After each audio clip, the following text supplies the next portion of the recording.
Alrighty. Because these are one take shows, aren't they? Mm-hmm. Cool. Yeah. Cool. Awesome. Let's get it, bro. Biohacking.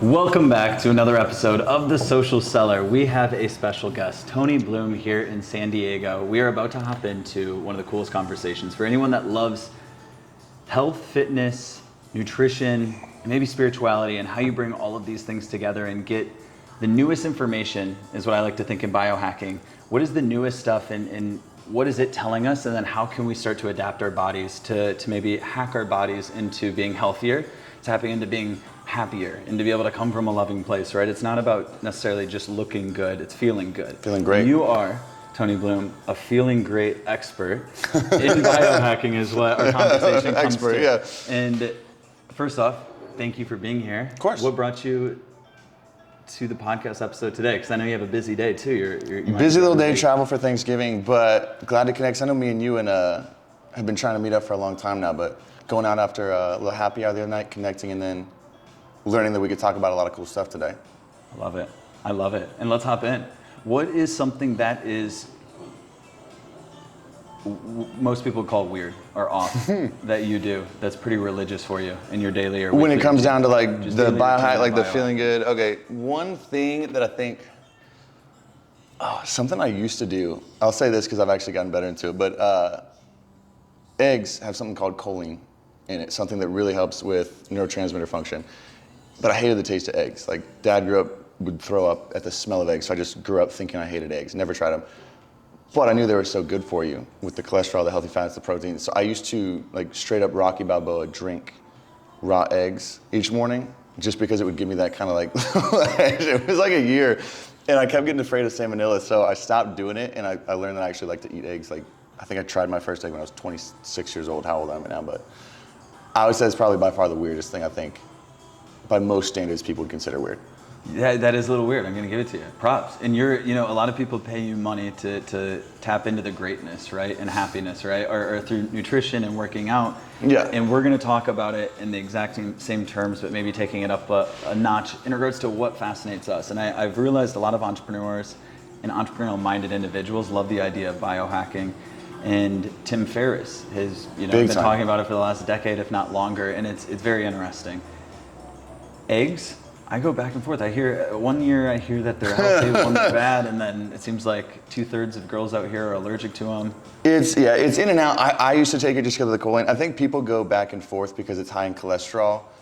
And I think over the last decade, at least, I'm big into research review that kind of comes out monthly, and I subscribe to quite a few just to stay on top of like the most recent literature. And I think people are afraid of cholesterol in diet because they think it translates over to blood cholesterol. And for the vast majority of people, eating cholesterol does not raise your cholesterol.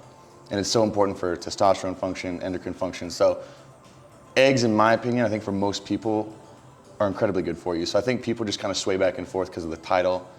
You hear fat's good, fat's bad. The fat you eat is not the fat on your body. The cholesterol you eat doesn't necessarily translate over to the cholesterol in your blood. So that's why I'm a fan of eggs, but it's kind of I do know what you mean. It's one of those trends that kind of swings back and forth every couple of years. Yeah. No, and I feel like so many foods. Medicine that we're taking today, we're going to find out in 10 years. 100%. Always changing. True for the last few decades. What would you, just to kind of hop in, because you've spent more time researching, getting to understand how to optimize our body and health. What are the top 3 mistakes that you see professionals making today with your clients? It's a great question. I think the number one, I would almost combine it into number one, is people forego, it's kind of like the principle when it comes to biohacking, feeling better, is people are always looking for external things that they can take to improve what they're doing. If it's a supplement, if it's a medication, if it's, anything. And I think the one thing that most people forgo is really honing in on the basics of your stress and your sleep, controlling those two things. Because I think sleep is one of the things in the last year that I've put most of my effort into learning about, into improving. And really learning sleep's kind of a skill. Like most people think of like, I just can't sleep, I'm insomniac. But it's like, sleep's a skill that you can practice at and get better at, right? Like any other skill, but I think most people just kind of chalk it up as, I can't sleep. So I'll just do whatever's next or whatever I can do better. Chug, 300 milligrams of caffeine as soon as I wake up or whatever it is. So I think the biggest step that I see most people missing is trying to look for external things they can add into their routine instead of just improving on their sleep, and then their stress would be the secondary one before anything else. Because you can always add different things in, right? Like Tim Ferriss is huge on microdosing or adding specific supplements like theanine, things like that do improve your cognition. But I think people try and focus on that next pill they can take, the next Band-Aid that they can kind of use to patch instead of fixing the basics, if that makes sense. Yeah. I love that you say that. Stress versus sleep. Sleep is something very important to me too. And I didn't know the importance up until the last 2 to 3 years. We've always known the importance. We've talked about it, we've heard about it. But then it was until the last couple of years for me to want to consciously research it. That's a completely different mind when you're looking into it, right? Big time. Now it's like I'm looking into it. I want to learn. I want to adopt these things. It's not anyone else pointing a finger saying, Connor, you should get sleep, right? And I see how the sleep and stress correlate in a lot of ways. It's probably one of the primary things in my life. And I think it changes for some people. You and me both have friends, I'm sure. And I can, I'm sure if I thought long enough, I could think of who they are. It seems like they don't need to run on much sleep, and they're pretty much fine. And then I tell myself, like, okay, well, that's okay for them. I have to remind myself. I'm coaching myself. Okay, well, that's okay, Con. You're not that person. And from the sleep books, I remember it's like less than 5%, less than 3% of people have the genetic DNA where they can actually get as much energy as someone getting 8 to 9 hours, which again, that's like the 95% of us. Yeah. And then there's like the 2 to 3% that, for whatever way, the DNA is broken down generation after generation. They can get away with like 4 to 6 hit the lottery, hours, 4 to 5, right? Can perform their best. I forgot what that's called, but I know what you're talking about, that genetic mutation where and my roommate's one of the same things. He can stay up till 1 in the morning, wake up at 6. And after a couple of weeks, it catches up to him. But I mean, he'll go 2 weeks at a time getting 4 to 5 hours of sleep, and still you would not notice the difference, like clear as day. And it's so, I think that's hitting the lottery, right? Because how much more could you get done if you could handle 4 hours of sleep a night and perform your best all day? Yeah. It's incredible. But I think for the vast majority of people, it pays to invest in your sleep. Yeah. Right? Like you said, like it's kind of like when you first started going into it, and I think I was even here too, it's like you kind of just think sleep is just something that you're kind of born with, like your skill to sleep, if you're good at it, if you're bad at it. And then eventually you're like, okay, I'm not sleeping well, and it's catching up to me. I'm slipping at work. My emotional intelligence, which is huge for sleep, is dropping. How do I improve this? That's when you start to learn, oh, this is a skill, right? Like you can do things to improve. But I think most people kind of chalk that up as genetic instead of something they can improve on. Yeah.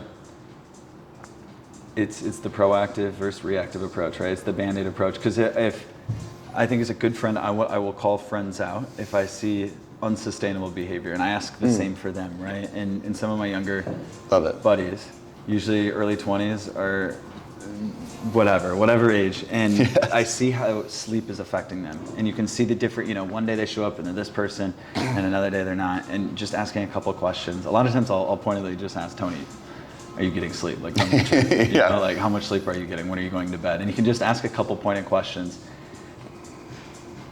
I've known if I don't get sleep, I get sick. And especially growing up in the Midwest where there was like cold air, the last few years I don't get sick, right? And I think it's crazy. I don't want to go down too many rabbit holes, but I would love to talk about cold therapy on that note. Wim Hof cold therapy, and how by actually embracing and accepting and inviting cold into our life every single day, we actually repel colds. It's incredible. Cold sicknesses, right? It's attracting and accepting, wanting the suck potentially for a short period of time to live a better life. So anyway, all of this stuff has parallels. And I love the big point here. Sleep is a skill, is what you said. And I've never heard anyone phrase it like that, and I love it because then immediately it's something that I want to get better at instead of something I have to, because that's what I think of as a kid. We just naturally, without putting thought into it, we're like, oh, we have to. Our parents told us at a young age, hey, you've got to go to bed. And then in high school you get a little older, you're able to text people, and like you stay up late. You don't really realize how much it sucks because you're able to get by even through college. But when you're younger, you rebound a little bit better. Yeah, it's not sustainable. And then that was the whole point, going full circle, is with friends I want to know, is it sustainable? And maybe it is. There's ways you can position your life, move things around that can work for people. So, and that's the other beauty of biohacking. It's all these ideas coming together, and you get to adopt and test out. Does it work for you or not, right? Some of these things don't make any sense on paper. Like you're mind blown. Like I see some and I'm like, marketing stuff, damn. 100%. Right? Yeah. Well, and I think it's the point, especially like to the cold therapy, which I can't wait to talk about. Especially Wim Hof's insane, but it's you're putting stress on your body, right? Through cold therapy, like it's intentionally putting stress on your body. I think it was Dr. Andrew Huberman. I sent you his podcast 2 days ago, right? I think I heard him put it best, right? Where stress is a really good thing if we have the right amount of it. And too much of it, if it's working out to stress, if it is cold therapy, right? If there's too much of it, that's when we start to call it stress. You want enough stress to where you call it stimulus, right? When you're giving your body enough stress, like in weight training, right? You want to give your body enough stress to really give it the right stimulus to grow. Where if you're working out 7 days a week, 2 hours a day, you're giving your body too much stress where it's not going to have the time to recover, to build, to grow how you want it. So I think it's the same thing in any aspect of stress, right? If you're doing too much of anything, or especially, that's I think the biggest thing, like you said, when you get sick, when you're not sleeping, right, your immune system just tanks, right? You carry more stress, you carry more cortisol day to day. So the lower you sleep, the lower your emotional intelligence, the lower your immune system. It just lowers and kind of dampens and suppresses every little area of life that you don't want to. I think that's kind of the important part, is you want to look into the right stresses and avoid the wrong ones. Yeah. If it kind of makes sense. Yeah. I love this. And I just had an idea. Are you down to talk about the 4 kind of primary areas of life? And then we could talk about 1 or 2 biohacking areas within. So right now I'd almost talk about this as like, we can call this one like routine or something, right? Where cold therapy, this stems from, in my eyes, people have been doing this for a long time, but in my eyes, it came to my attention the last few years with Wim Hof, who we're talking about. Crazy dude that has just been defying what science thinks the human body can withstand and what it can do. By far, yeah. How the brain can control where blood flow goes in frigid, aka like deathly temps. And he walked over Mount Everest with shorts and a Barefoot. t-shirt on, right? Or was it barefoot over Mount? Yeah, it's Yeah. insane. And yeah, you can hear these one-offs, but then the crazy thing is no one believed him. And so then they said, oh yeah, well that's fine. You have like a special DNA. You grew up in whatever circumstances. This isn't true for the world. So now over the last few years, why he's going to get more and more attention, because he's just a genuine, honest guy. Like he wants to do good. He has thousands of people that are paying a lot of money to go do these things and with him, they with repeat his guidance. it. Yeah. And now it's this ripple effect that people in the biohacking communities love watching, right? Because it's like, wow, it's real, it's right. And I hear a lot of people not liking cold therapy. I don't know what it is that I like about it. Like it sucks in the moment. Yeah, because how do you yourself, like how do you implement it in your life? Is it through cold shower. showers? Is it baths? Is it ice baths? Things like that? Yep. As cold as the shower goes, the second you turn it on, for me, like I was actually talking to a professional last week. He's in his late 50s, based in St. Louis, really cool coach, speaker. And we were talking, and then come to find out, we've both completed 75 Hard by Andy Frisella, right? Yes, 75 days of some discipline. And cold showers are a part of phase 1. So after you finish 75 days, then you go into the next 30 days where you're doing 75 Hard plus 3 additional things like vision, I didn't notice that. items, and cold showers for a minimum of 5 minutes. He was saying, I started phase 1, he's like 75 Hard, so rewarding. But like cold showers, that is by far the worst part. He's like, I don't think I'm going to be, he was even saying, he's like, I've been going with this momentum, we're going into the holidays, the cold showers are literally the hardest part for me. And it came to, he asked a little bit of insight. So it's funny, because last week I was guiding, I've never guided anyone like through what a cold shower for me looks like, because mentally, I turn it on. It's got to be to the coldest, so I'm literally for my You're barely it's tapping it barely on tapping sometimes, it, yeah. but the full pressure comes out. For us, the temperature gauge on the shower doesn't even turn on because it's like... because it doesn't even think it's on. If it turns on and it's still like a blue number, then I know it has to be lower. Yeah. And without thinking about it, the trick for me was always, and still is, it's just immediately hopping in and I put it right on the back of my head, on the neck. So it's getting my head and my neck and my spine. Yeah. Like it's shocking. The spine, that's what it is for me. That's once it hits and goes down your spine, it shocks you. And then just getting my whole face wet. And then I'm just sitting there under the shower and letting it sit there because that's, for whatever reason, that's what helps my body adjust. And then I start doing calf raises. Okay, so you actually add a little bit of something on top. Tim Okay, I Ferriss like it. had someone on his show, and the business partner Chris talks. He likes a lot of these. Again, a lot of us, our friend groups, we all love this biohacking stuff. And he had mentioned how there's a lot of studies that show our calves are like a second heart, and the way that body and gravity works with blood flow, that it's harder to get blood flow to our furthest extremities. Yeah, that makes sense. Yeah. But when you match cold water in a cold body shock, like a cold shower, and then calf raises like 40 to 50, that there's a lot of benefits within blood flow and circulation. Similar to walking barefoot, right? Walking barefoot for 5 minutes reduces, like, it's crazy. Oh, it's what incredible. happens with blood. Like the majority of blood circulation that happens when you walk barefoot for 5 to 10 minutes is in your face, which is crazy. Like, I don't know I didn't why. even know that. I know, Like, I know, like the grounding outside, especially barefoots. I had no idea. I got to look into the blood flow technique. Because I mean, cold shower, and you feel, how do you feel when you get out of a cold shower? Oh, incredible. So I'm making sounds when I'm in it, right? Like it's on me, and I'm, you know, in the first 6 months of doing it, 3 years ago, because I was doing it before 75 hard. I was lucky, and I forget who I looked up to that was doing it, whether it was like a Tony Robbins, a Brennan Burchard, or a challenge or something in college. But I also realized it woke me up like no other. I've never really liked caffeine laser that much focus. because I've had ADHD, so I've been prescribed Adderall since freshman year of college. So caffeine, and I, like, sometimes I'll have it on the weekend or something, but not a huge fan. I don't like the jittery feeling. It's not as focused. Yeah. Whether it's a night out, a happy hour that runs too long and you feel like shit the next morning, God forbid you didn't drink enough water, to you were up late working and you got 2 hours of sleep before a big presentation, I have no doubt in my 28 years on earth that a cold enough shower for 3 to 5 minutes will, like, wake you up and tear you through, like, a lot of that, right? So Same page. It's almost a reset button. Yeah, no matter how bad you feel, how bad you beat yourself in, again, no sleep, no anything. If you need to be on for the next, and actually, so the Huberman Lab podcast that I was telling you about, he did a lot actually looking into this, and most of his stuff, he's a Stanford researcher on neurochemistry, and he looked a lot into cold exposure, heat and cold exposure, like sauna and cold. And this is what I learned from him, is when you're in a cold shower, I think it's about a total of 11 minutes per week to get this effect. So spread out if you're taking, you know, a shower day, that's 1 to 2 minutes a day, right?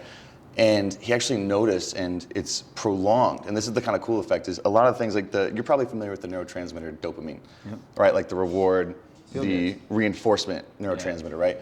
And cold exposure, especially in the form of like water in a bath or a shower, raises dopamine, baseline dopamine, by 50%, not just immediately in the cold shower, but for sustained periods after your shower. Damn. Which blows my mind. It's like, it's everything else, you know, dopamine, you know, sex, positive relationships, chocolate, right? It'll raise it immediately and then it kind of sinks back down pretty quickly. But cold therapy has been one of those things that raises baseline dopamine for a longer period of time. I think that's where that focus, that clarity, again, more than, you know, I like a good morning cup of coffee, but I'll notice if I take a cold shower, I'm more clear-headed than after a meditation session, than after 2 cups of espresso, you know, whatever it is. I think that might be the biggest thing to start your day that you could do to win. I completely agree. I've never noticed anything in my life. I used to get sick a lot, man, like a lot. K through 12, and then even into college, and I never really put a whole lot of thought into it. My diet was never like that good. I wasn't eating a lot of veggies and fruits. Like, it was probably a lot of processed and then eating out.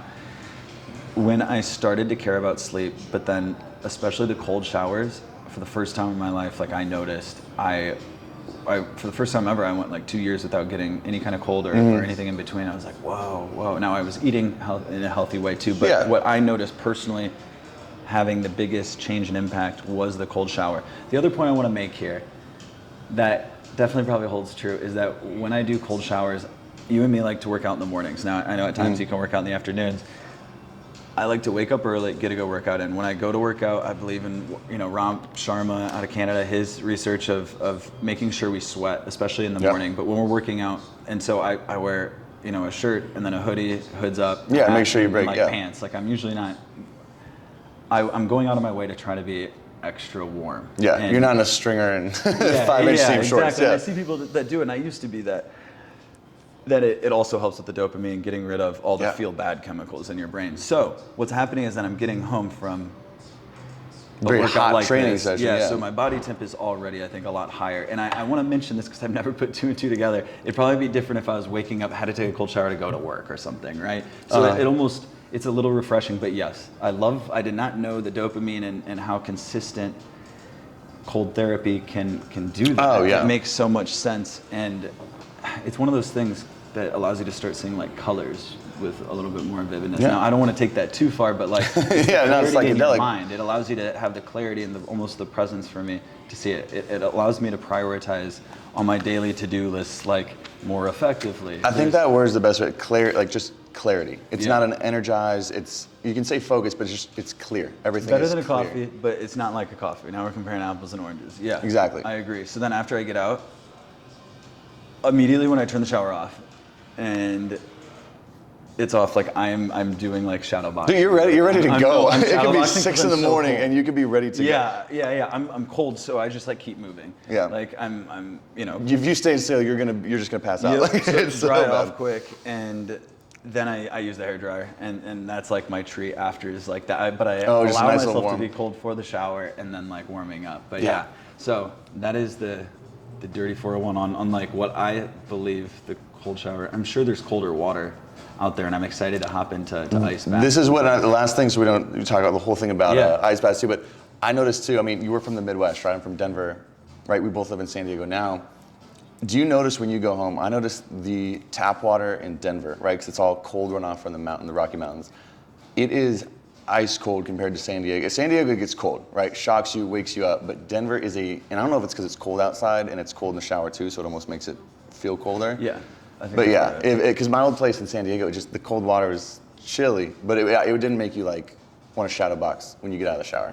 Yeah, You know what I'm saying? Okay, so I'm lucky then that I am, because I'm Yes. probably the only one in the tall building that's using it. So it's just pumping cold water. Yeah, right, just to your unit, yeah. Yeah. No, I love that. And so that was kind of on the topic. We've talked about like the physical aspects of biohacking, right? What has impacted you on the nutritional side? What are the easy ways? Because I think biohacking is also just taking the complicated and understanding a simplistic lens on it too, of like, oh, okay, this is why you do it.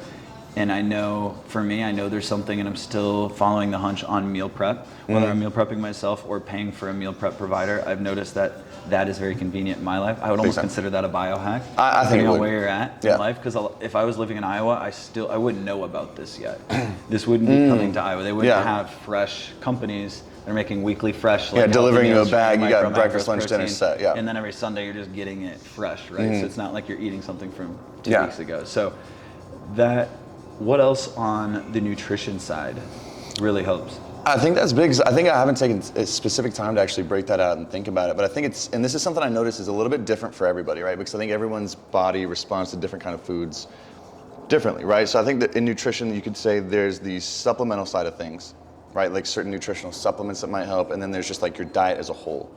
And for myself, what I've actually noticed is where I portion the macronutrients through my day. So, protein, carbs, and fats, right? Where I kind of stack those and load those makes me feel sluggish and kind of tired, or it makes me feel kind of powered and good through the day. So what I've noticed is if I don't have like a high protein breakfast, and since I work out pretty much mostly in the morning, if I don't have a high carb and protein breakfast, because carbs post-workout I think would really help.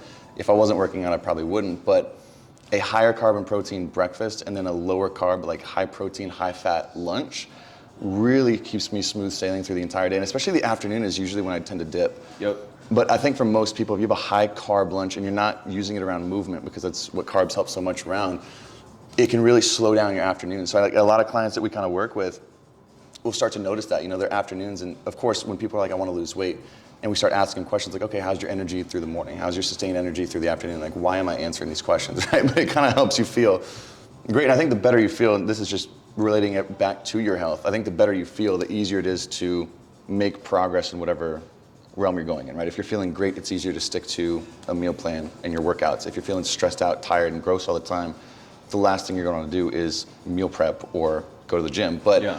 I think for most people, that kind of like a higher carb lunch really sinks you down just because of that little blood sugar spike you get. And I think a high protein breakfast really, what I've seen from most of my clients, fuels you through the day. And there's a lot of psychology behind the protein, which really interests me over the last few years getting into it, as far as just its role on satiety, mood disturbance, things like that through the day that I didn't think protein necessarily had a role in.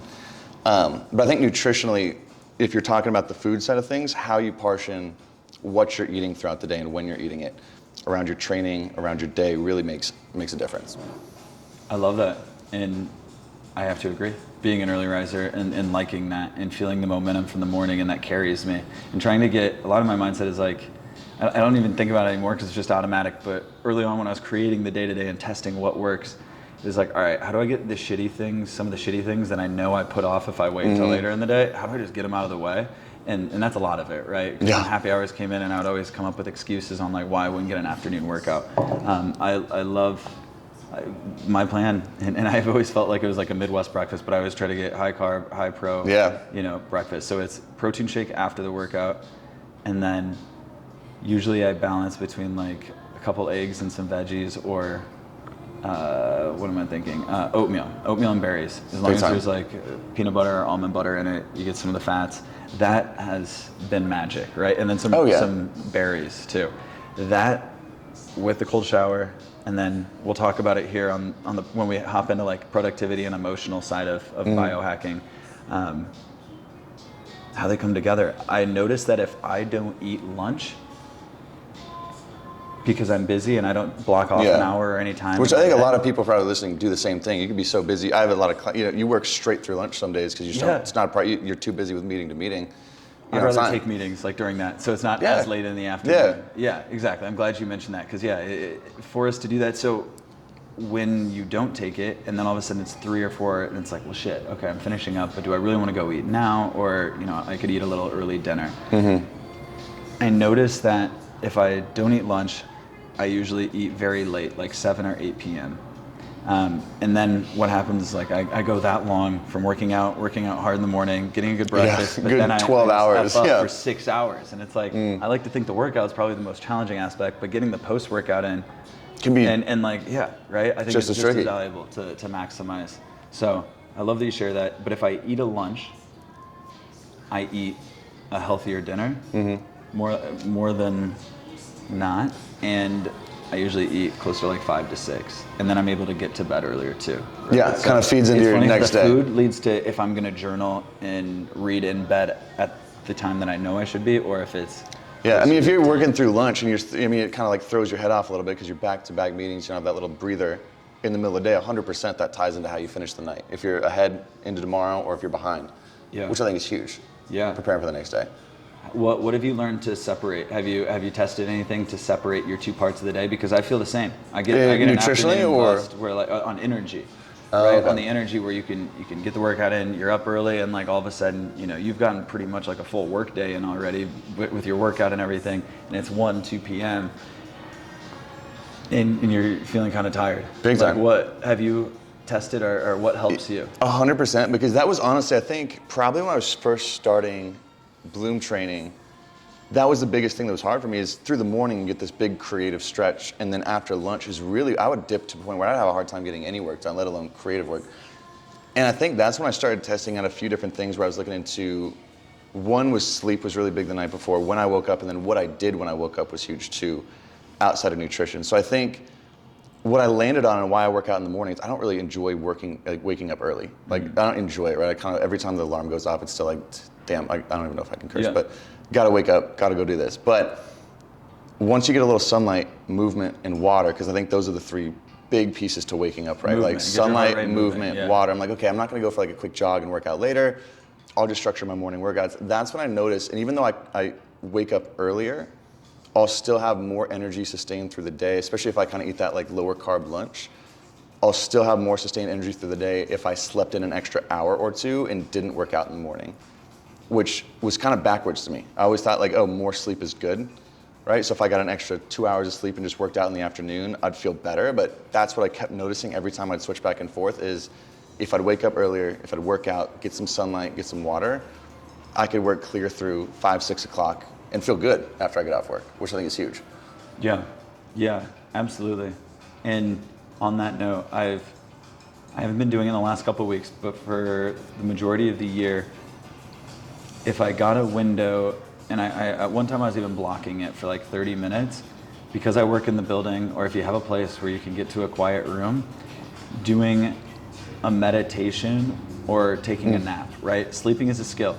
I think napping is a skill. Oh yeah, especially those little power naps. Yeah, incredible. Because you're only supposed to really do them for 20 to 30 minutes, no more, because otherwise you're introducing REM, which now makes you groggy and like you have to. 100%. Yeah, I think that's the trick. You got to find out when you can just poke out of that first stage. Yeah, exactly. And the simple life hack, biohack that's worked for me, and I don't even know if I've talked about this. Now, some close friends have seen it, and I asked them to participate if we were like traveling or something. I'm like, hey, they're like, what are you doing? I was like, hey, put this headphone in, download the app. But it's actually a guided meditation is what helps me. So I put on, because I'll sit there, if there's daylight or any kind of light, my brain is just like on, especially in the morning, right? Like if I sunlight's it's like one of the biggest things you can do through the day. Yeah. To keep your focus. Yeah. So I know that this guided meditation is 24 minutes. So I start it. I play it on a Bluetooth speaker. I go up to the apartment. I lock the door, lay down on the bed, put an eye mask on, and it's almost like a calibration tool for myself to see how tired I am, because some days I know like I'm really looking forward to that reset going in. Other days I'm like, I don't even know if I need it, but I know that the presence and again the meditation component, because it's guided, now it's a very calming voice. Yeah. It's completely okay to fall asleep. And what I've noticed is whether I can sleep that day or not, maybe my mind's running, like it was just nonstop back-to-back day, and then I get to this, I'll go up there, and maybe I don't actually fully fall asleep, but I hear the final bell go on at 24 minutes, and I wake up and I'm like, whoa. When I get back to work, this is a life hack. It's literally like a reset going in. So I almost view my days when I'm able to take naps consistently. If I do it around noon to 1, or it's got to be earlier than 2, that I get the same kind of morning energy when I start at 7 a.m. Just with a quick little break. But like, Well, I think you probably even saw this when you tried to improve your sleep. Dr. Matthew Walker, I think, is one of the biggest sleep scientists, I think, going around today. And he even kind of says the same thing. So I think I used to be the person who'd reach for another cup of coffee in the afternoon, like 1 o'clock dip. And the power of that short, again, I think I set my timer to 22 minutes, because I don't know why it's 22, but I set it to 22. If it's any longer, I notice I kind of wake up groggy, but it wakes you, you don't feel like you fall asleep. It's that kind of half and half where you can still hear things going on, but it feels like your brain's kind of tuned down. It's 10 times more powerful when you get that clarity focus. I've never even put words to it like you just did, but 10 times as much as you would a cup of coffee in the afternoon. And it's controlled. And then magically, it somehow skews in a positive way the likelihood of you eating a healthier dinner. Yeah. Somehow. Just test it for yourself. I don't know. That's my current theory. And I see it true for other people that do it. Now, Warren Buffett, Bill Gates, there's a long list of very successful people. Now, what's funny is they're a little older in age, but they swear by taking their daily naps, right? And these are the same people that are spending 4 to 5 hours per day reading, just educating. They're like, they're machines. The R&D for these monster organizations like Berkshire Hathaway, Microsoft, right? But that just shows how much they're investing in themselves, right? And that's a big component of what we're talking about here with biohacking. It's how do we live our happiest life and do it sustainably? And if we do that actively, we're all able to live happy and share that love and happiness with others, which has a compounding effect. Oh yeah, it ripples out. Well, I think that's honestly, it kind of speaks to, everything we talk about, like sleep deprivation. Like you said, like that's why we feel so good leads to a healthier dinner. It's like in any research, at least that I've come across, really shows that sleep deprivation directly correlates to higher overall calorie intake, right? You're more likely to eat more calorie-dense foods, those fattier foods, those more satiating foods. You have less willpower through the day, which I think is huge. Regardless of if you have a body composition goal or a professional goal or a relationship goal, having more willpower and just training that muscle is a good thing, right? Having more willpower is usually better. I think sleep's that one thing that can either push it forward or lack thereof can really suppress your willpower. Choose you to go to a happy hour and slam a couple sliders instead of fix yourself at home like a nice Greek salad with some chicken, right? Something like that. I think that's huge. I think sleep really leads back to everything. It does. It's the quality of decisions you're making. And I forget how many decisions we make. That number, it's insane. How many thoughts we have. And so if it's the same reason Zuckerberg and Jobs wore the same outfit, but the exact same principle is how do I minimize the efficiency, the energy exhausted, right? Yeah, now, even that though decision it's physique, very minimal on a day-to-day basis what I'm wearing, what am I wearing, but it's how does that compound after a week, a month, a decade, 5 decades, right? What was that? Were you going to decision fatigue a little bit and just what else can you minimize? The last point I wanted to make here, because we are human, and one of the big components here, and we talked about it last week when we met up, is I value at this point in my life fun. Fun is something I value heavily. We're young guys, we live in San Diego, and we're fortunate to have friends, and there's a lot of things going on. So there are days that I don't work out in the mornings, Monday through Friday. My goal, my ideal week is Monday through Friday, lifting. Yeah. Now, I do value sleep, and when I know that, but the happy hour the night before had either a business opportunity or was a friend I haven't seen, there's a reason that I value it, and I make the conscious decision beforehand knowing, all right, this is probably likely to happen. So I want to make sure I mention that, because over the last couple of years, I've learned a balance, and I'm getting better at this. I'm not, it's being okay with our decisions though too. Being able to say no, That's been a challenge for the last couple of years. But then being able to actually be confident after saying no and knowing that the direction you went is exactly right. You deserve to have a little fun. You deserve to go out here, set a parameter. Not feeling that guilt that comes with it, yeah. Right? And if I'm going to value fun, then there's certain components. Because I could go, the 75 hard route and go very, very disciplined and go no more substances. And I've done that in life, and I realize, no, it doesn't take away the fun component, but there's a relatability component. And are these excuses? I'm aware of it too, right? But it's beautiful because there's this inner coaching, and that's something we both talked about. We can get all this information. I think a big filter is how sustainable is it, right? Test it in your own life. Like if you can do it, it's not like you've never meditated, and my recommendation, Tony, is to go start meditating 20 minutes a day. Like it's probably not going to make you end up liking meditation because it's just probably too long. Exactly. Yeah, right? I'm going to feel confused, not like it. Yeah. Not going to stick for longer than 2 days. Yeah, and I think all of these things, biohacking related, all are like that, right? And the other cool thing is just look up, the people you look up to in life, whether it's someone in your own personal life that you get to see, it's a parent, an uncle, an aunt, a grandparent, a neighbor, to the people you read about in books, you watch on YouTube. And if it starts to seem like a lot of people tend to do this thing like, meditation. That's the only reason I got into it. It was enough people that I looked up 100%. You're like, okay, why do all these top level people that you look up to, you're like, why do they keep talking about this? And in business, it was operations. That's like the most boring topic, in my opinion, you could look into when you know nothing about it. You love entrepreneurship and have the passion, but then like diving into operations. But it seems like every very successful person talks about the importance of operations, and they view their companies as systems and machines, right? So you look into these things, that's the exact same truth. Pattern recognition, I think, is something that I keep catching, and we all have the ability to do it. We're humans. Yeah, just recognizing it, I think. And being recognizing what makes you feel good. I love that you mention it because this is very new for me in the last years, being able to actually realize, wow, when I eat oatmeal, I do have more clarity and I'm happier and I eat a healthier lunch. Weird little things. Our bodies are crazy, and each one's unique. Well, kind of like it's like everyone's different. So of course you notice patterns, right? Like you said, people start doing this. I think the thing about meditation that got me I thought it was cool because after I got into it, is you see it a lot with top level performers, the Tim Ferrisses, the Tony Robbins, things like that. But you never really see it in mainstream media. And have you ever seen the show Billions on HBO? I think it is. Top level. I've seen that episode. Okay. The coolest thing I saw is they invested, I think it was like $1 million meditation room for their trading firm. And that was the first time I saw it in media, and they actually spent some time on it and why they do it. I'm like, that's actually kind of cool. It's starting to catch on a little bit, because I think a lot of people saw meditation, especially as like woo-woo, a little yogi, a little something like that, and then you start to realize, like, okay, top performers, top athletes, top people in business all use this tool, and I think it's kind of cool when you start. And it's the thing, you catch out what looks interesting, you try it out, and it's not perfect for it. Like some people like guided, like I need Headspace, right, is my guided meditation app. Yeah. Some people can't do it, right? Some people need that just quiet time where it's 100% themselves. So I think it's not just paying attention and noticing those patterns, which is huge, right? Because it's probably how most of our lives are put together.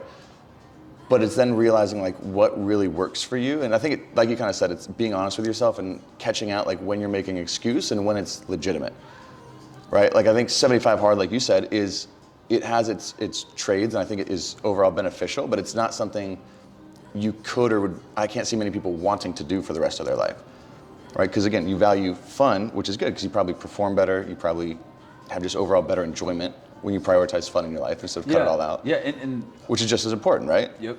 I love that you say that, because that's a point I should have made.